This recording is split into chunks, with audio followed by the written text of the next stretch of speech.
সকালে ঘুম থেকে উঠে আমার রেগুলার একটা কাজ থাকে, আমার বিছানা ক্লিন করা। আর আমার রুমের অবস্থা একটা অবস্থা, বেহাল অবস্থা বললেই চলে। আমার মেয়ে বড় হওয়ার পর থেকে, যখন থেকে ও হালকা হালকা করে হাঁটতে পারে, বসতে পারে, তখন থেকেই রুম এতটা অগোছালো করে রাখে যে আমি বারবার গুছিয়েও কুল পাই না। অ্যান্ড ও এটা থেকে ওইটা, ওইটা থেকে এটা, খাটের নিচ থেকে বিভিন্ন আবর্জনা বের করে খেলে। এবং ওর জন্য যা কিনি কোনো কিছু গুছিয়ে রাখা যায় না, সব কিছু এলোমেলো করে ফেলে। অ্যান্ড সেগুলো গোছাতে গোছাতেই আমার সারাদিন কেটে যায়। সো আজকে তা নিয়েই থাকছে আজকে ছোট্ট একটি মিনি ব্লগ। সকালে ঘুম থেকে উঠে আগে বিছানাটা ক্লিন করে নিই, দেন ফ্রেশ হয়ে আমার প্রতিদিনের একটা রুটিন যে মুখ ধোয়ার পর ডাব সাবান দিয়ে মুখটা ক্লিন করা লাগে। এটা আমার ভীষণ পছন্দ। আর সাবানের মধ্যে ডাব সাবানের স্মেলটা আমার কাছে খুবই ভালো লাগে, কেন জানি পারফিউমের মতো একটা ফ্রেগনেন্স, খুবই সুন্দর। আমার ছোটোবেলা থেকেই ডাব সাবান খুব পছন্দের।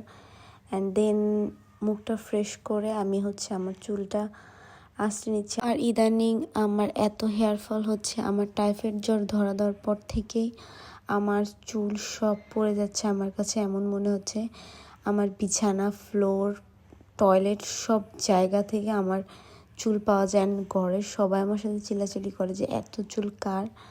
আমি বুঝতেই পারতেছি না আমার চুলগুলো কোথায় চলে যাচ্ছে। আগের চুলগুলো দেখলে ভাই আমি আফসোসে মরে যাই যে মানুষের চুল কোথা থেকে কোথায় চলে আসতে পারে। তো খুব রিসেন্ট আমার টাইফয়েড জ্বর ধরা দেয়। অ্যান্ড আমি এখন ডাক্তারের পরামর্শে প্রতিদিন ইঞ্জেকশন নিয়ে থাকি। আমার প্রত্যেক দিন অ্যান্টিবায়োটিক নেওয়া লাগে। অ্যান্ড এটা আমার এত বিরক্ত লাগে, একটু পরে আমার ডক্টরের কাছে চলে যেতে হবে আবার অ্যান্টিবায়োটিক দেওয়ার জন্য। আর যেটা ভয় পায় তার লাইফে সেটাই হয়। আমার ইঞ্জেকশন এত ভয় লাগে। অ্যান্ড প্রতিদিন এখন আমার ইঞ্জেকশন নেওয়া লাগে।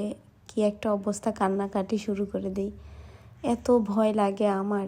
আর এদিক দিয়ে আমার মেয়ে এত জ্বালায় আমাকে, ও চলে আসছে আমার কাছে দৌড়ে। আমার আম্মুর কাছে এতক্ষণ ছিল দেখে আমি ঘরটা ক্লিন করতে পারছি। আর ও ভাই এত দুষ্ট, কি আর বলবো। আর ইঞ্জেকশন নেওয়ার আগে ডক্টর বলে দিছে যে আমাকে খাওয়া দাওয়া করে আসতে। সেদিন আমি খাওয়া দাওয়া করে যাইনি দেখে ডক্টর ভীষণ চিল্লাচিল্লি করছে। আর টাইফয়েড জ্বর হওয়ার পর থেকে মাথাটা ভীষণ ঘোরায়, আমার খেতেও ইচ্ছা করে না তেমন একটা।